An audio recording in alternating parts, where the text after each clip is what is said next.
Lumipas na naman yung bagong taon. Start na naman ng 2026. Meron lang akong isang prayer palagi to everybody who's here. Matuto kang magpatawa o makalimot sa mga masasamang nangyari last year.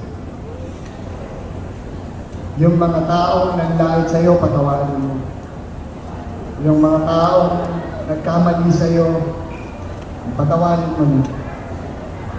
Yung mga maling nagawa mo, kalimutan mo na, tutunan mo na. Huwag po nang iyakan. Tapos na yan. Sabi nga, di ba, life goes on.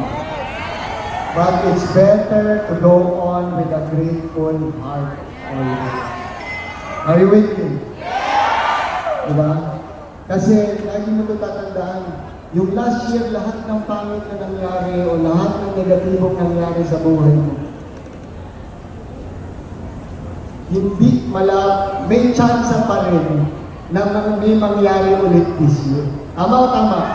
Kung iisipin mo yung last year, dadagdag pa yan sa this year. Tanggalin mo na sana sa isip mo, kasama sa prayers mo always, tanggalin mo na sana sa isip mo palagi yung lagi kang nagre-reminisce na sana hindi ko ginawa yung ganito, sana hindi ko ginawa yung ganito. Or minsan nag-iisip ka na kung hindi ko nakausap si gano'n o hindi ko nakausap si ganyan, sana hindi ako ganito. Sana kalimutan mo na yan. Ask me why. Itong taon na to, sana ito na lang yung nasa isip mo. Instead of looking for somebody else or pointing at somebody else, sana this year, ito naman ang lagi mo sabihin sa sarili mo, na I will make it happen. Yung challenge will always be part of your life. Yung mga hindi maniniwala sa'yo will always be part of it. Yung mga manlalait sa'yo will always be part of it. Ngayon, last year man, ngayong taon man, o sa susunod na taon man. Tama?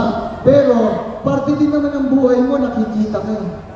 Parte din ng buhay mo na mananalo ka. Parte din ng buhay mo na magkakakotse ka. Parte din ng buhay mo na makakasama ka ng travel ng Turkey. Parte din ng buhay mo na gagano rin yung team mo.